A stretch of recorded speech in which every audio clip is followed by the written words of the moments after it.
Non, mais peut-être...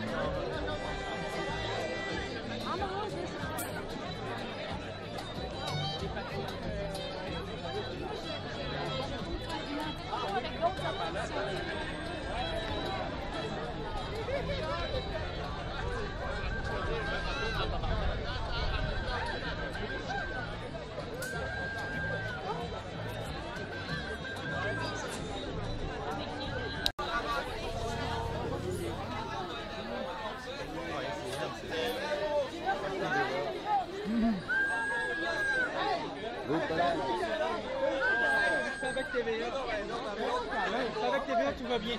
OK. Bon, ben, super!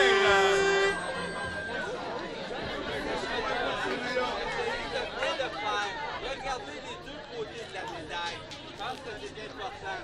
Il y a tout le temps deux choses à regarder dans la vie. Il y a le côté droit et le côté gauche.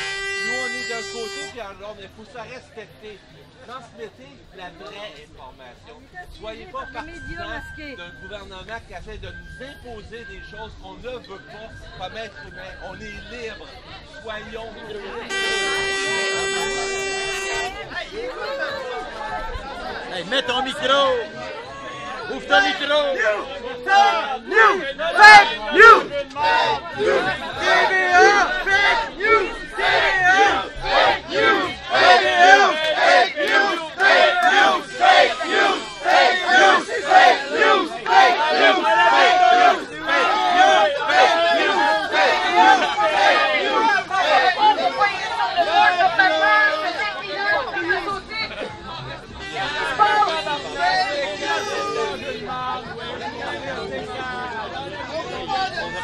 Comment ça se fait que François Legault est sur le board of directors d'une compagnie pharmaceutique? Comment ça se fait? Vous demandez pas des vraies questions? Fake news! TVA! Fake news! TVA! Fake news! TVA! Fake news! TVA! Fake news! TVA! Fake news! TVA! Fake news!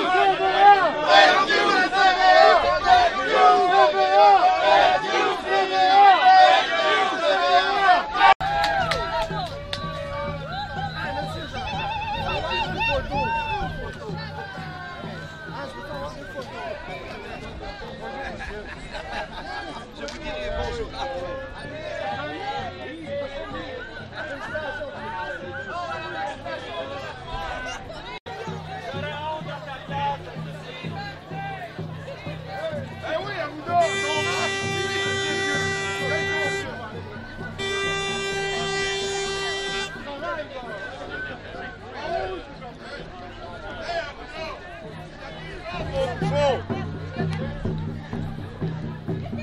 C'est ça qu'on fait des singeries, mais je t'en fais des singeries, moi. C'est ça que ça donne, mon gars. Là, c'est ça ton masque, ce que j'en fais. C'est de la bouffonnerie, ton masque, mon cher Arruda. C'est bien qu'on n'est pas assis. On est communiste, socialiste, on est extraterrestres! Let's go! Il prépare le masque pour les extraterrestres. Les extraterrestres vont venir bientôt.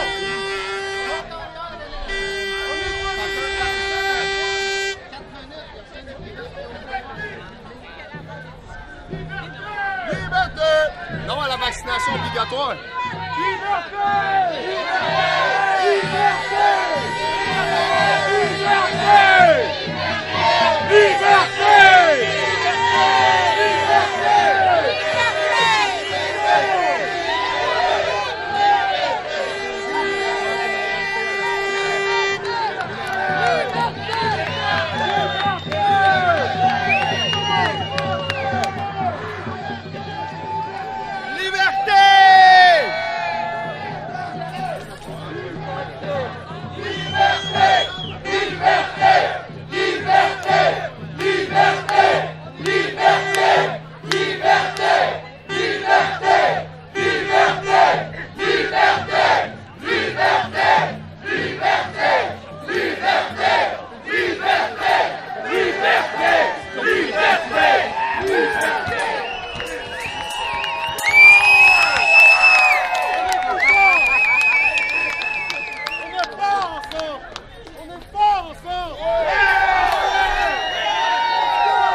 Merci d'être là aujourd'hui.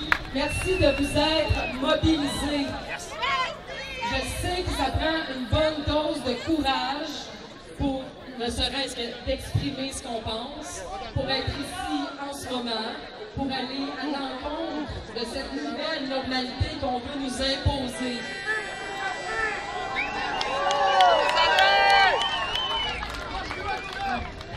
Fait un grand merci d'être là. Je suis un peu nerveuse. Je suis comme la cause me tient beaucoup à cœur. J'aimerais ça qu'on commence avec une belle main d'applaudissements pour souligner notre courage d'être ici aujourd'hui.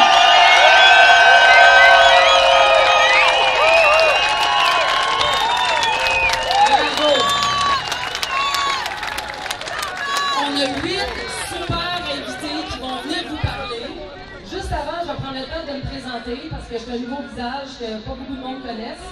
Je m'appelle Mel, et non, ce n'est pas un diminutif, c'est mon vrai nom, Mel Bellier. Ça fait 20 ans que je suis de nos droits et libertés. Qui peut être contre ça? Fait que durant la prochaine heure, on va vous offrir de l'information qui s'éloigne du narratif principal pré-mâché des médias.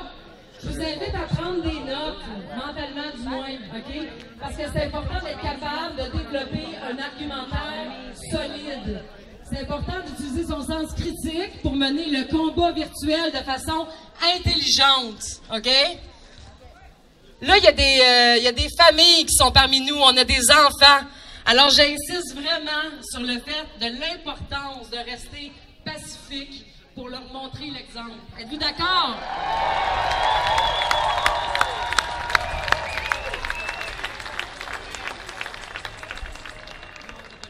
Il y a beaucoup d'événements qui s'en viennent. Des petits, des grands, il y en a pour tous les goûts. Chaque geste compte. Chacun de vous peut faire une différence, puis vous la faites déjà en étant ici aujourd'hui. Bravo!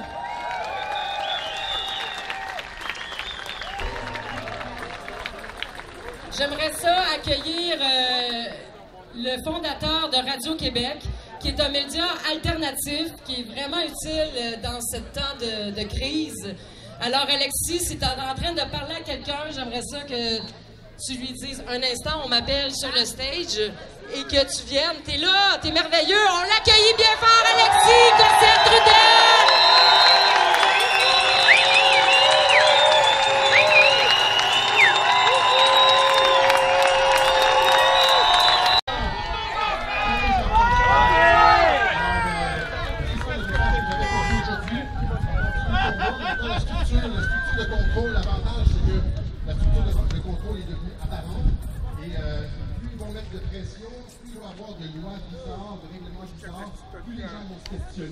C'est l'avantage de la situation actuelle et ça va provoquer peut-être, ce qu'on espère, un réveil de la population. Graduellement, l'enfant de ce moment. Merci beaucoup.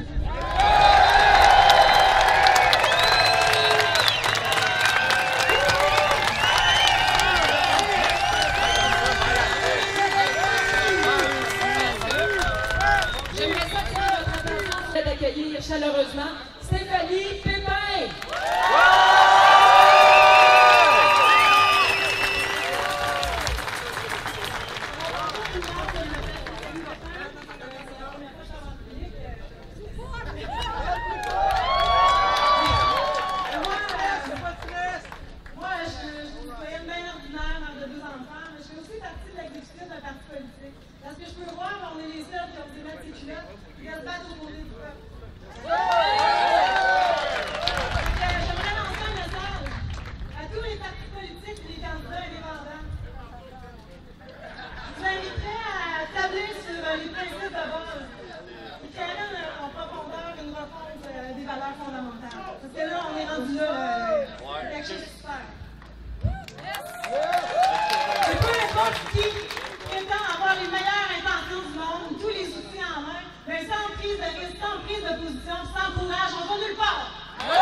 On nous impose des mesures sanitaires qui n'ont aucun bon sens, qui sont basées sur aucune preuve scientifique.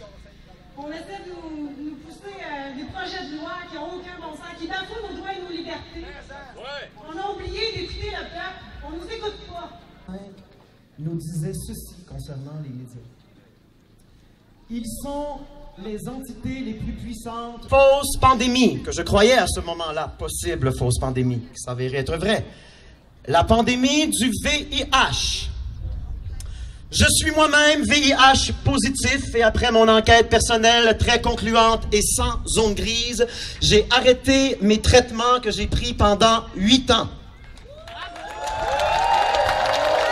Ces traitements ont coûté 120 000 $ aux Québécois à raison de 1 250 $ par mois. Depuis cet arrêt de traitement, ma santé va beaucoup mieux.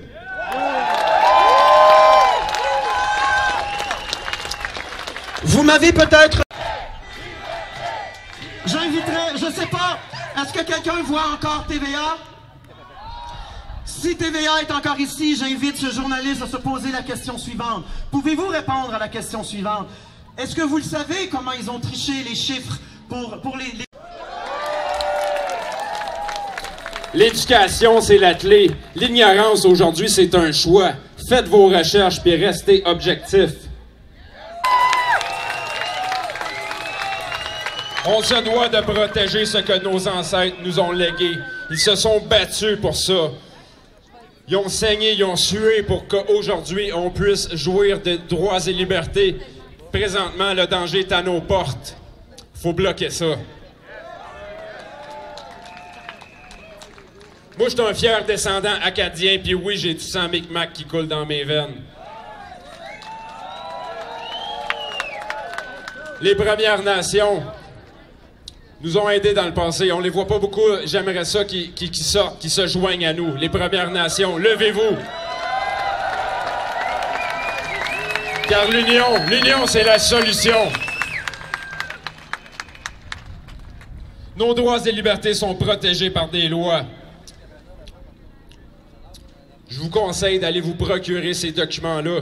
La Charte des droits et libertés, la Déclaration universelle des droits de l'homme, la Constitution canadienne. Chacun ici présent devrait avoir ces documents-là dans leur maison, les enseigner à vos enfants.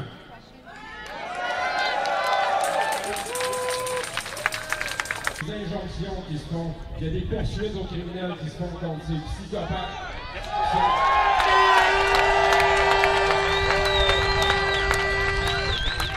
Je recommande à tous de ne faire que des actions citoyennes.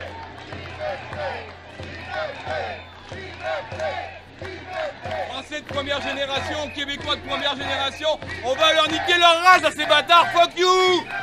Vive le Québec libre! Hier le 24, c'était le discours du général, le 24, vive le Québec libre! Hey!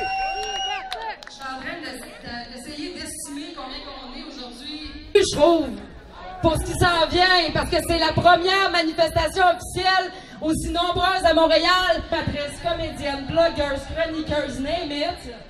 La fille est vraiment cool, puis ça manque de femmes un petit peu, fait que je suis vraiment contente. Je vous demanderai de l'accueillir chaleureusement. Amélie Paul!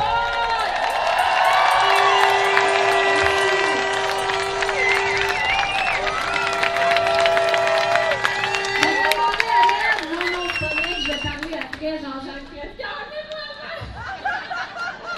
merci. Merci de me sauver ça. Non, mais non, ça va bien aller, ça va bien aller. Yes! J'ai vu des journalistes de TVA tout à l'heure qui portaient des masques. Là, je ne sais pas s'ils sont au courant que c'est à l'intérieur, hein, l'obligation de masque. C'est quoi le rapport à l'extérieur? Ça, je n'ai pas caché encore. Arruda l'a pas dit, apparemment. Hey, je veux remercier les organisateurs. Merci d'être là, tout le monde. Là. Franchement, ça me donne de la foi et de l'espoir. Merci, yes! Et merci à Léa d'avoir demandé de parler. Parce que ça fait plusieurs mois que nous subissons une torture psychologique, que nous subissons du matraquage qui nous fait peur toutes les demi-heures avec des menaces qui nous disent si vous ne faites pas ce qu'on vous demande, vous allez retourner en confinement. Comme si nous étions des enfants de 2, 3, 4 ans. Et c'est correct si vous vous sentez mal à certains moments. C'est correct si vous vous sentez découragé d'être entouré par des personnes qui sont encore endormies.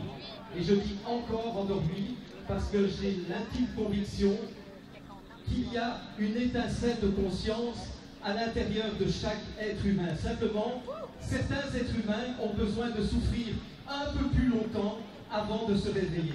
Regardez-vous ce qui vous a fallu comme temps pour vous réveiller. Alors, ne jetons pas l'opprobre sur ceux qui sont encore endormis, parce que vous étiez endormis peut-être il y a 2 mois, il y a 3 mois, il y a 4 mois ou il y a 10 ans. Mais tous et toutes, nous nous sommes réveillés à un moment donné.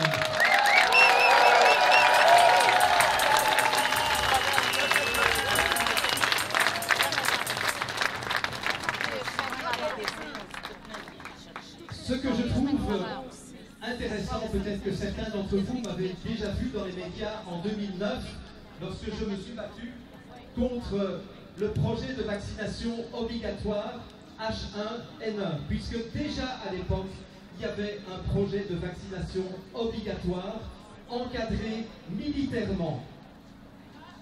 Ça n'est jamais sorti dans les médias. J'avais un militaire que j'ai enregistré d'ailleurs, dont j'ai enregistré le témoignage, qui nous disait que depuis juillet 2009, les militaires s'entraînaient à boucler des quartiers pour vacciner de force la population. Ça, c'est ce qui était prévu. Pourquoi est-ce que ça n'a pas eu lieu? C'est parce que suffisamment de personnes ont fait connaître l'information autour d'eux et à un moment donné, les gouvernements ont eu peur d'une guerre civile et ils ont reculé. Ce qui est la preuve que nous avons le pouvoir de dire non.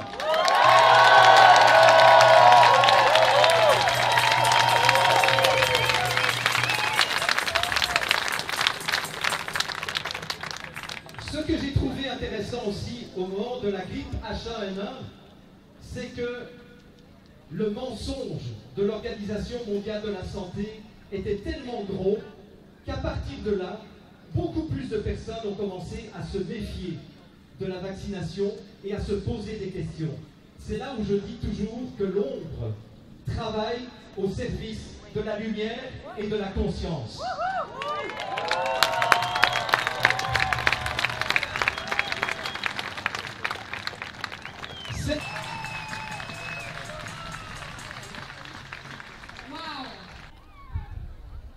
Chers policiers, vous avez une protection pour désobéir aux ordres.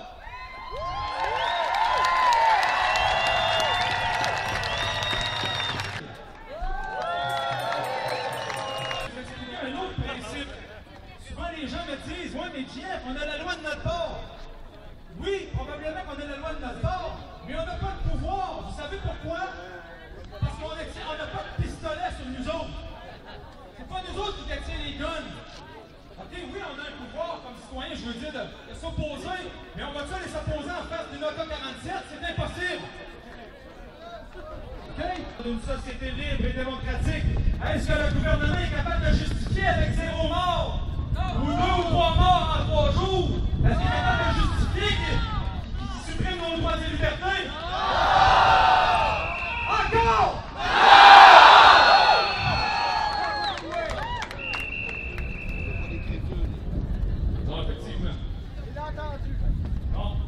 Pour ce qui est des faits, je ne suis pas le plus grand spécialiste sur les faits, mais vous avez entendu suffisamment, je pense, notre ami Alexis Cossette en parler, le studio, et plein d'autres personnes sur les réseaux sociaux aussi qui l'enseignent. Donc, je vais vous laisser écouter ces personnes-là pour pouvoir apprendre des arguments, pour pouvoir les plaider devant la police, devant les juges, quand vous aurez l'étiquette. Oui. Écoutez, Alexis Cossette, je suis désolé, Alexis, je sais qu'il dit d'habitude prépare des arguments toi-même, mais j'aime ça le référer quand même, parce que c'est toute une source, notre ami Alexis. Donc, j'espère que ça vous a plu. 100% protégé de la COVID, mais pas de la peur. That's it! C'est symbolique. Merci beaucoup. Donc, mon nom est Daniel. Tu peux m'appeler Dan, coach Dan. Dans le sport, on m'appelait le coach Maverick. Moi, je pensais que c'était une marque de char. C'est un Maverick. C'est un Maverick. C'est quoi ça, un Maverick? C'est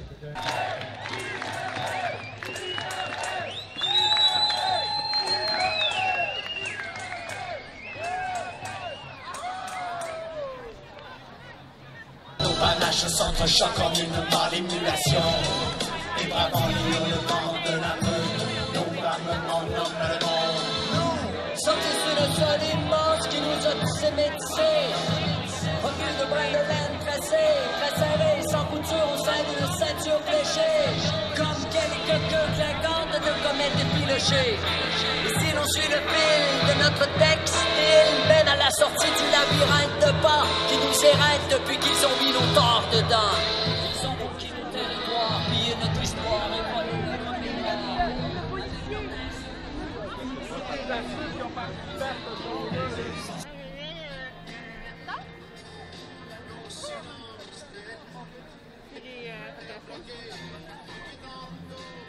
True, we had everything. Là, je peux pas, faut que j'enlève ça. So you have time? You have like 10 I minutes got nothing left? to do. I got nothing to do. Okay.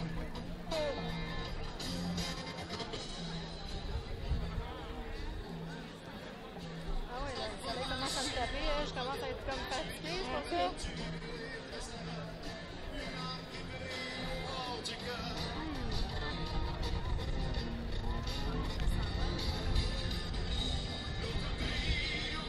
Ça aurait été cool d'avoir la pancarte dans le champ. On peut demander à descendre. C'est pas trop fort. Tu me dis si c'est trop fort.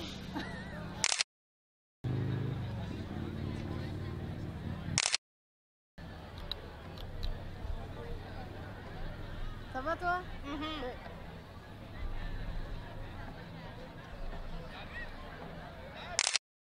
Okay. Comme ça? Ça va bien? Esther qui était là.